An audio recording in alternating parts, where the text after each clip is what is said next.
बिस्मिल्लाहिर्रहमानिर्रहीम। अस्सलाम वालेकुम व्यूअर्स। आई होप आप सब लोग ठीक होंगे और अपने घरों में इंजॉय कर रहे होंगे। मैं वेलकम करती हूँ आपको किचन विद नामे में। आज जो मैं आपको रेसिपी बनाना बता रही हूँ वो बहुत ही मज़े की और बहुत ही आसान सी रेसिपी है। ख़ास तौर पे शुगर पेशेंट्स के लिए तो वो बहुत ही अच्छी है। आज हम बना रहे हैं काले चनों का पुलाव। ये नहायत ही ईजी इंग्रेडिएंट के साथ मैं आपको बनाना बता रही हूँ। आपको घर से ही सारी चीज़ें मिल जाएंगी। चलिए तो फर्दर डिले हम अपने इंग्रेडिएंट्स नोट करते हैं। आप अच्छे तरीके से इंग्रेडिएंट्स को नोट कर लीजिए, मैं आपको बताती हूँ।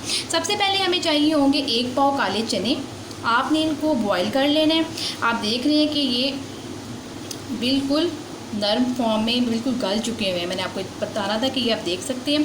इसका तरीका ये है कि आपने इनको ओवरनाइट भिगो के रखना है और सुबह आपने इनको प्रेशर कुकर में, या फिर अगर आपके पास प्रेशर कुकर नहीं है तो आप इसको देचके में भी उबाल सकते हैं। देचके में आप इसको तकरीबन 4 घंटे के लिए दरमियानी आंच पर रख दें तो आपके चने अच्छे तरीके से गल जाएंगे। उसके अलावा हमें चाहिए होंगे 3 पाव चावल। ये बासमती राइस हैं, आप चाहें तो सेला भी ले सकते हैं। इसके अलावा मेरे पास ये 2 प्याज दरमियानी साइज़ की बारीक कटी हुई वो चाहिए होंगी। एक अगर टमाटर है मेरे पास बड़े साइज़ का, आप चाहें तो 2 मीडियम साइज़ के टमाटर भी ले सकते हैं, उनको भी आप चॉप कर लें। हरी मिर्चों को भी आप 2 से 3 अदद आप हरी मिर्चें ले लें, इनको भी आप चॉप कर लें अच्छे तरीके से। अदरक का हमें एक टुकड़ा चाहिए होगा, इसको हमने पीस लेना है। इसके अलावा हमारे पास ये होल गरम मसाला है जिसमें सब कुछ शामिल है। ज़ीरा, बादियान, काली मिर्च, लौंगें, मोटी इलायची और कड़ी पत्ता। इसके अलावा हम आपको बता देते हैं कि इसमें स्पाइसेस जो चाहिए होंगे, इसमें आपको जो ज़रूरत होगी वो 1 टीस्पून दड़ा मिर्च, 1 टीस्पून सूखा पिसा धनिया, 1 टीस्पून हल्दी और 1 टीस्पून आपको चाहिए होगा नमक। नमक हस्बे जायका, आप अपने टेस्ट के मुताबिक नमक को यूज़ कर सकते हैं। इसके अलावा हमें चाहिए होगा 1/2 कप ऑयल। आई होप आपने सारे इंग्रेडिएंट्स नोट कर लिए होंगे। अब नाज़रीन मैं चलती हूँ इसको बनाने के लिए, जो कि बहुत ही आसान तरीके से मैं आपको बनाना सिखाऊंगी ताकि आपकी ये रेसिपी बहुत ही अच्छी और आसानी से तैयार हो जाए। चलिए तो फिर स्टार्ट करते हैं। जी तो फिर जैसे कि हम स्टार्ट करें अपनी रेसिपी को बनाना, सबसे पहले हम इसमें एक देचकी ले लेंगे और उसमें हम ऑयल डाल देंगे। जो मैंने आपको बताया था 1 कप आपने इसमें ऑयल डाल दिया है। अब हम इसमें प्याज ऐड कर देंगे। प्याज को हमने अच्छे तरीके से गोल्डन ब्राउन कर लेना है। फिर हम अपना नेक्स्ट प्रोसीजर को शुरू करते हैं। अभी हमारा ये प्याज देखें आप अच्छे तरीके से ऑयल हमारा गर्म है काफ़ी हद तक, और अब हमने इसमें प्याज वगैरह डाल दी है। अब इसको हम गोल्डन ब्राउन होने तक इसका वेट करेंगे। जी तो व्यूअर्स हमारा जो प्याज है वो गोल्डन ब्राउन होने की स्टेज बस आ ही रहा है। अब इसमें मैं सारा जो हमारे पास होल गरम मसाला था हमने उसमें ये डाल देना है। इसको हमने अच्छे तरीके से प्याज़ों के साथ ही मिक्स करना है ताकि हमारे प्याज के साथ जब प्याज को कलर आना शुरू हो जाएगा तो उसी के साथ ही हमारी जो सारी गरम मसाले की जो चीज़ें हैं वो भी अच्छे तरीके से सौटे हो जाएँ हमारे ऑयल के अंदर। जी तो व्यूअर्स आप देख सकते हैं कि प्याज का हमारा कलर कितना फ़ाइन आ चुका हुआ है। अब इसी स्टेज में हम अपनी जो बाकी मसाला जात हैं वो हम इसको डालेंगे, जिसमें हमारे पास टमाटर हैं, हमने उसमें ये शामिल कर देनी है। टमाटर, हरी मिर्ची शामिल कर देनी है और इसको हमने अच्छे तरीके से 1-2 मिनट के लिए हिला लेना है। जी तो व्यूअर्स आप देख सकते हैं कि मैंने इसको 1-2 मिनट के लिए अच्छे तरीके से इसी ऑयल में फ्राई कर लिया हुआ अपने टमाटरों को और जो हमारे पास हरी मिर्ची थी। अब हम इसमें डाल देंगे नमक और जो सूखा पिसा धनिया, मिर्चें और हल्दी, वो सारी आप इसमें शामिल कर देनी है। ये आप देख रहे हैं कि मैं इसमें शामिल कर रही हूँ।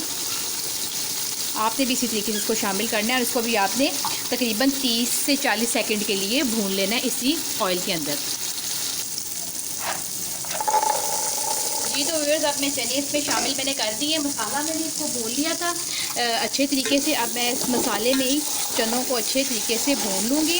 तकरीबन इसको मैं 1 से 2 मिनट के लिए इसी मसाले के अंदर टॉस कर लूँगी ताकि हमारे चनों के अंदर अच्छे तरीके से सारे मसाले वगैरह चले जाएँ और ये जायकेदार हमारे चने बन जाएँ। आप देख रहे हैं कि मैंने चनों को डाल दिए अपने मसाले के अंदर। अब बस मैं इसमें 1 कप पानी का डालूँगी।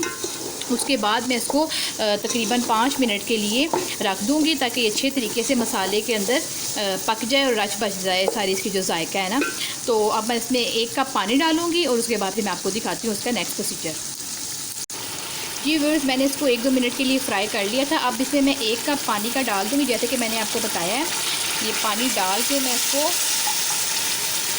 तकरीबन 5 मिनट के लिए लो टू मीडियम आंच पे रखूँगी, ताकि हमारे जो टमाटर वगैरह वो अच्छे तरीके से गल जाएँ और चनों में सारा जायका जो है मसालों का आ जाए। फिर इसके बाद इसको हम जब इसमें ऑयल आ जाएगा, ये भूनने वाली स्टेज पे आ जाएगा, फिर हम इसमें फर्दर पानी डाल के तो उसमें चावल ऐड कर देंगे। अब हम वेट करेंगे तकरीबन 5 मिनट के लिए लो टू मीडियम आँच पे।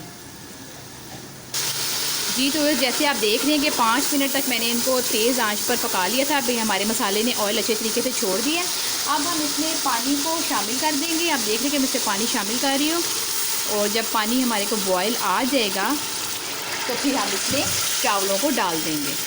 आप देख रहे हैं, अब हम इंतज़ार करते हैं कि हमारे चावलों में पानी का बॉयल आता है इसके अंदर, तो फिर हम इसमें चावल डाल देंगे। जी तो जैसे आप देख सकते हैं कि पानी में बॉयल आ चुका। अब हम इसी स्टेज में सारे चावलों को इसमें डाल देंगे। ये आप देख रहे हैं कि मैं सारे चावलों को इसमें अच्छे तरीके से डाल रही हूँ।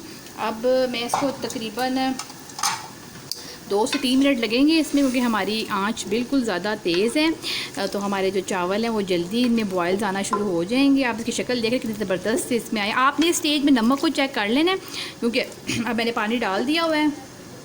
अब आप नमक को चेक कर सकती हैं, तो इस वक्त आपको पता चलेगा कि नमक अगर आपके चावलों में कम है तो आप इसमें दोबारा शामिल कर सकती हैं। अब इसमें बॉयल्स आना शुरू होते हैं, बबल्स आना शुरू होते हैं, फिर मैं इसको दम पे लगा दूँगी और तकरीबन 20 मिनट के लिए मैं इसको दम दे दूँगी। जी तो व्यूअर्स आप देख सकते हैं कि जैसे कि मैंने इनमें पानी डाल दिया था चावलों में, अब पानी जो है उसमें बॉयल्स आना शुरू हो गए हैं। जैसे आप देख रहे हैं कि वो पानी इसका रिड्यूस होना शुरू हो गया। आपने भी इसको जब इसका पानी अच्छे तरीके से खुश्क हो जाए, जो कि ये हो रहा है आप देख रहे हैं, तो इसमें आपने फिर इसको दम लगा देना। अब इसमें थोड़ा सा पानी है, आप देख लीजिएगा। चावल आप बासमती लें तो मैं आपको ये मशवरा दूंगी, ये बहुत ही अच्छे बनते हैं, इससे जायका बहुत ज़्यादा अच्छा आता है। और चने तो आप देख रहे हैं, चने तो एक ही तरह के होते हैं, तो आप इसमें सेला चावल को भी यूज़ कर सकते हैं, उससे भी आपके चावल अच्छे और निखरे और खड़े खड़े ही बनेंगे। चावलों की मैं आपको टिप बता दूँ कि आपने इसको 1 इंच ये देखिए आप इतनी सी होती है, 1 इंच आपने इसमें पानी जब आप चावल डाल दें तो आपने उतना पानी का लेवल रखना है कि आपका 1 इंच का फ़र्क आए, तो आपके चावल बहुत ही माशाल्लाह से अच्छे और खिले खिले बनेंगे। आप देख रहे हैं कि बातों बातों में साथ में हमारा ये पानी भी अच्छे तरीके से खुश्क हो चुका हुआ है। अब मैं इसको दम लगा दूंगी तकरीबन 20 मिनट के लिए, और 20 मिनट के बाद मैं आपको इसको डिश आउट करके दिखाऊंगी। जी तो जैसे कि 20 मिनट गुजर चुके हैं, अब हम अपने चावलों को देख लेते हैं कि हमारे चावल हो चुके हैं या नहीं। तो जैसे कि आप देख सकते हैं हमारे चावल माशाल्लाह से बिल्कुल तैयार हैं, कितने ज़बरदस्त और खिले खिले बने हुए हैं। अब मैं आपको इसको डिश आउट करके इसकी फ़ाइनल लुक दिखाती हूँ। जी तो फिर जैसे कि आप देख रहे हैं कि हमारे चनों वाले काले चनों का पुलाव ज़बरदस्त किस्म का तैयार हो चुका है। मैंने इसको सिंपली डिश आउट कर लिया एक बड़े से प्लेटर में। आप इसको किसी भी चीज़ में सर्व कर सकते हैं। ये नहायत ही मज़े के और बहुत ही ज़बरदस्त किस्म के चावल। आप इनका कलर भी देख सकते हैं, कितना ज़बरदस्त कलर आया है चावलों का। बिल्कुल हमारे जो पुलाव होता है वैसे ही कलर हमें ये चाहिए था और वैसा ही इसका कलर आया है। आई होप आपको मेरी ये रेसिपी पसंद आई होगी। अगर आपको मेरी रेसिपी पसंद आ रही है तो प्लीज़ मेरे चैनल को लाइक करना और सब्सक्राइब करना मत भूलिएगा, और मुझे अपनी दुआओं में आपने याद रखना है। अब नेक्स्ट रेसिपी में मैं आपके साथ मिलूँगी, तब तक के लिए मुझे इजाज़त दीजिए। अल्लाह हाफिज़।